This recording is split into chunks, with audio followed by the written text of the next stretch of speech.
നാളെയാണ് മാർക്കോ കന്നഡയിൽ തിളങ്ങാൻ നാളെ എത്തുകയാണ്. മലയാളത്തിലെ മോസ്റ്റ് വയലന്റ് ചിത്രം എന്ന ലേബലിലെത്തിയ മാർക്കോയുടെ കന്നഡ പതിപ്പ് നാളെ റിലീസിനെത്തും. കുമാർ ഫിലിംസ് ആണ് ചിത്രം കന്നഡയിൽ റിലീസ് ചെയ്യുന്നത്. അതിരുകടന്ന വയലൻസുമായി എത്തിയ മാർക്കോ കേരളത്തിന്റെ അതിരും കടന്ന് കയ്യടി നേടുകയാണ്. പുതുവർഷത്തിൽ തമിഴകത്ത് പ്രദർശനത്തിനെത്തിയ ചിത്രം തിയേറ്ററുകളെ ഇളക്കിമറിച്ച് കോളിവുഡിലും കുതിക്കുകയാണ്.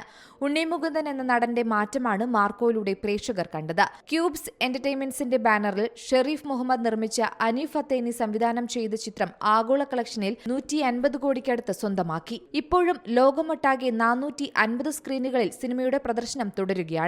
മലയാളത്തിലെ ഏറ്റവും വലിയ ആക്ഷൻ ബ്രൂട്ടൽ വയലൻസ് എന്ന ടാഗ്ലൈനോടെ എത്തിയ ചിത്രം അതിശയിപ്പിക്കുന്ന നേട്ടമാണ് സ്വന്തമാക്കിയത്. കൊടും ക്രൂരതകൾ പരസ്യമായി പ്രകടിപ്പിച്ച എ സർട്ടിഫിക്കറ്റോടെ എത്തിയ ഒരു സിനിമയ്ക്ക് ഇത്ര വലിയൊരു സ്വീകാര്യത ലഭിക്കുന്നത് കേരളത്തിൽ ആദ്യമായാണ്.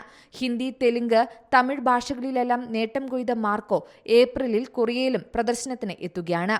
ബാഹുബലിക്ക് ശേഷം ദക്ഷിണേന്ത്യയിൽ നിന്നും കൊറിയയിലേക്ക് എത്തുന്ന സിനിമയെന്ന ഖ്യാതിയും ഇനി ഉണ്ണി മുകുന്ദൻ ചിത്രത്തിന് സ്വന്തമാണ്. മേപ്പടിയാൻ, മാളികപ്പുറം ചിത്രങ്ങളിലൂടെ കുടുംബ സിനിമകളുടെ നായകനായ ഉണ്ണി മുകുന്ദൻ ചോരക്കളികൾ ഇറക്കിയ സിനിമയാണ് മാർക്കോ. വയലൻസിന് അമിത പ്രാധാന്യമുള്ള സിനിമയ്ക്ക് മനക്കരുത്തുള്ളവർ മാത്രം ടിക്കറ്റ് എടുത്താൽ മതിയെന്ന പ്രദർശനത്തിന് മുൻപ് തന്നെ അണിയറ പ്രവർത്തകർ അറിയിച്ചിരുന്നു. ഉണ്ണി മുകുന്ദന്റെ കരിയറിൽ വലിയ ബ്രേക്ക് ത്രൂവായ മാർക്കോ മലയാളത്തിലും ഹിന്ദിക്കും പുറമെ തമിഴ്, തെലുങ്ക് ഭാഷകളിലും ഇപ്പോഴും വലിയ പ്രദർശനം തന്നെയാണ് നേടുന്നത്. ക്രിസ്മസ് റിലീസായിരുന്നു ചിത്രം തിയേറ്ററുകളിൽ എത്തിയത്. Entertainment desk, C Malayalam news.